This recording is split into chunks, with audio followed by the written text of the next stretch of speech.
You are a game developer, and you have a vision. You know it's good, and you know you have the talent to bring it to life. How do you make that happen when the world won't give you a spotlight? You make your own spotlight. You make them wish that they had paid attention sooner, and you never yield. That's what Neil Jones, known as Aerial Knight, did. And the end result was Aerial Knights Never Yield, an aesthetically powerful game that doesn't quit for anybody. I wanted to do a lot of different stuff, since it was my game and I didn't have to answer to anyone. I could just did whatever I wanted. So Never Yield is a runner, relentless, fluid, and consummately stylish. In the sense that a truly great runner in parts, the player never feels defeated after any number of failures. Fall down 7 times, stand up 8. That's the message. Never Yield's heart beats with an energy that can be tangibly felt from Neil himself, and his journey as a solo dev bringing a console title to release. There's a weird thing in the game industry where you kind of just have to be a part of this exclusive club or have the right background or look a certain way to fit in and get that job straight out of school. And for 90% of people on this planet, it doesn't really work that way for us. I spent years trying to get into the game industry with very little movement, and the feedback and critiques that I got were less than inspiring. So just stuck with it. Did a lot of work on my own, did a lot of learning on my own. Never Yield was supposed to just be this one-off thing that I made just to kind of prove to myself that I was good enough to finish something and be a part of the game industry. And people just seemed to like it. So I just kept going with it, made a few trailers, got into a few events, and, ended up on a lot of different platforms. So yeah. The American video game industry has a reputation for a lack of diversity, not only among its workforce, but geographically, since it tends to concentrate in a number of hub cities you can count on 2 hands. As a black indie dev from Detroit, Neil felt shut out, frustrated by a lack of resources and the number of closed doors he faced. That just made him more determined to hit his big break, of course. The very things that kept him on the outside of the games industry are key to the creative core of Never Yield. In his words, I don't know about taking it in stride. I think I took it in spite. So I was just really bitter about it, mad about it all the time. I was like, this isn't fair. I'm just going to do it myself. F them.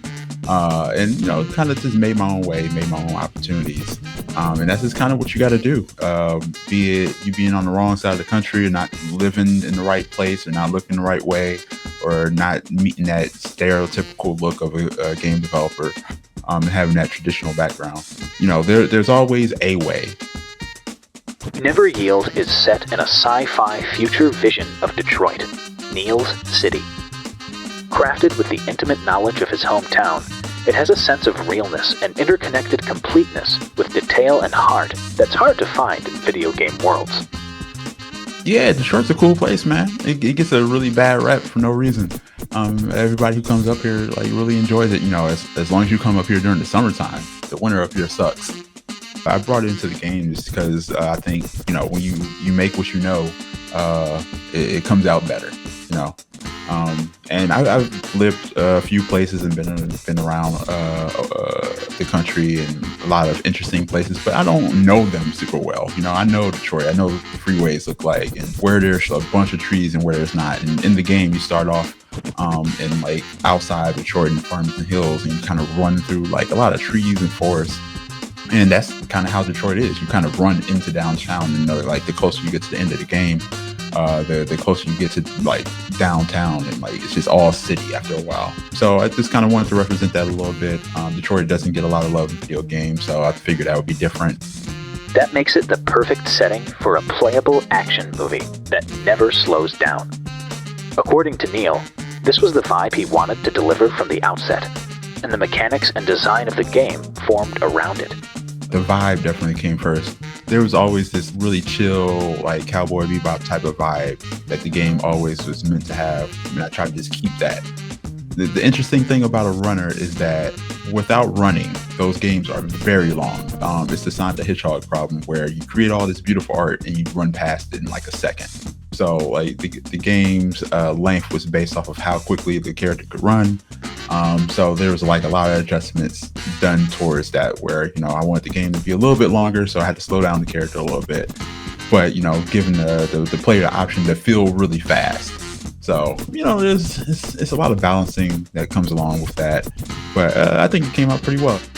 The aesthetic spirit of the game is strong, presented in a visual barrage of angular industrial environments, clad in electric neon and comic halftone patterns, all soundtracked by Neil's friend Daniel Wilkins.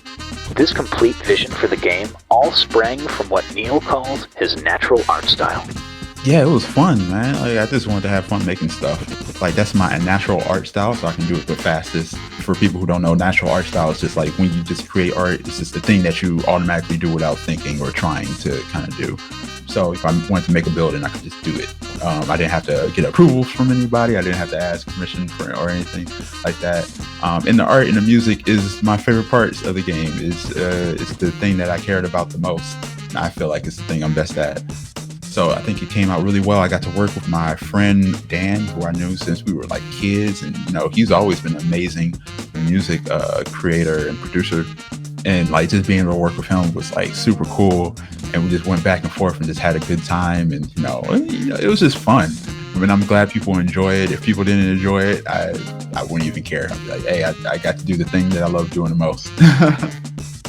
Never Yield maintains a cannonball trajectory along the game's 13 levels, leading to a short runtime. The modern indie landscape is notoriously hard on short games.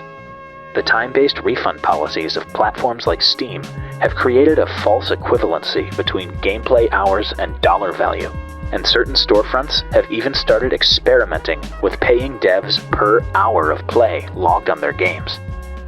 This is a threat to games that actively choose to be short in the name of doing more with less, instead prioritizing polish, detail, and intention. The trick with this game, like I said before, is that I have 12 full levels that I developed, and it took me years to get to that point. And they're really long levels compared to what you would look at it as a platformer or anything like that. So imagine Mario's first level. That's like one fifth of the first level of Never Yield. But you're moving so quickly that you kind of just burn through all that. At a point, the game was a lot longer, but it just felt so much slower. And I just kind of made the choice. I was like, I want this thing to feel fast. I want it to be more like an action movie. Never Yield is as long as it needs to be, and by not diluting its intention in the name of a longer runtime, the experience it delivers is far more impactful and complete. And some people still, say they wish it was longer. They wish it was X, Y, and Z. And I always said this game wasn't for everybody. Hey, those people's opinion, that if that's the game they're looking for, there are so many games, and I hope they find that perfect one. And maybe I'll make a game that more appeals to them one day. But I think this was like for a specific audience. This was to kind of bring more people in to this type of game, like a runner type of game. And I think a lot of people like it. So, I can't please everybody, but I'm just super happy that anybody likes it. Whether it be against industry status quo or market pressures, Never Yield is eternally defiant. The end result is a rare encapsulation of raw human spirit within a video game. Simple, but powerful, and a living example of something you can only create when you never yield. This is Aqualounge Deep Dive.